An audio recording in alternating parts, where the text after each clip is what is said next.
I have been wasting so much time. Well, let me explain.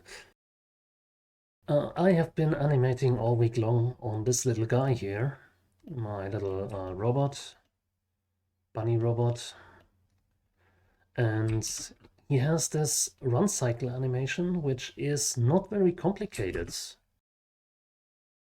but requires a little bit of timing to get right. So I needed to render out the animation, then preview it in the media player, just to see that something is wrong, make adjustments, rinse, repeat. So yeah, I just found something that speeds up my workflow by a lot. And I'm kind of baffled that these options aren't turned on by default. So let me show you. If you play this animation here, you can see it runs like garbage. 1.82 frames per second. That is not good. The reason for that being, of course, that there are almost 400,000 vertices that need to be rearranged each frame, which drags the performance down since the rearrangement is done by the CPU and so on. So yeah, even though I have a, I would say, average PC, or maybe nowadays more low end, you can see I'm running a Ryzen CPU, 4 cores at around 3.7 GHz at maximum. I also have two GPUs, one of them being an NVIDIA GeForce GTX.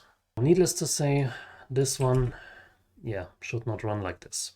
So what I did first was to create a low-res version of my mesh here, because I thought that would speed things up.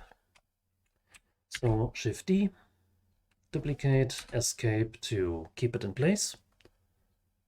Then I can hide the high-res version and also disable the render for the new low-res version. And now I can remove all the modifiers that aren't essential for the animation. For example, this solidify is just there to provide an outline via the inverted hull method. You can see just by disabling that we have saved almost half the vertices. So yeah, then I went ahead and decimated everything, first with unsubdivide. So let's do a few steps, and you can see it takes already a lot of vertices away. I'm going to apply that, and then undecimate again, this time via this ratio thing here. And I'm going to need to be a bit more careful so I don't destroy the overall shape that I need for the animations. If you want to do things like accurate finger movements and such, these little chunks here wouldn't be very helpful. And let's go with 175. Why not? That should be good enough. Yeah, 18,000. That's a lot more handleable. Okay, apply.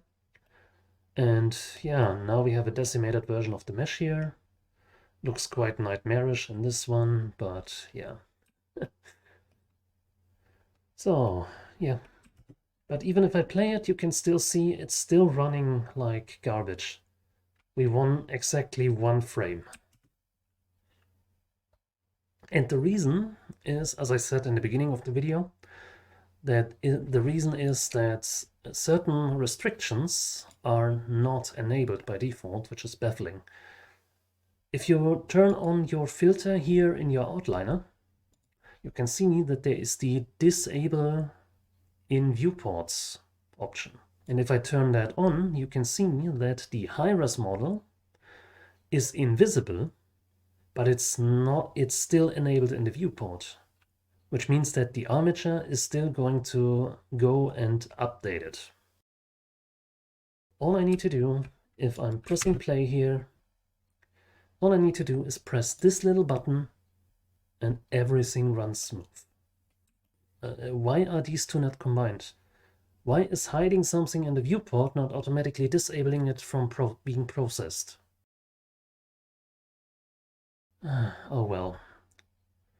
Yeah, now you know more. If you want to speed up your viewport, don't just hide things, disable them.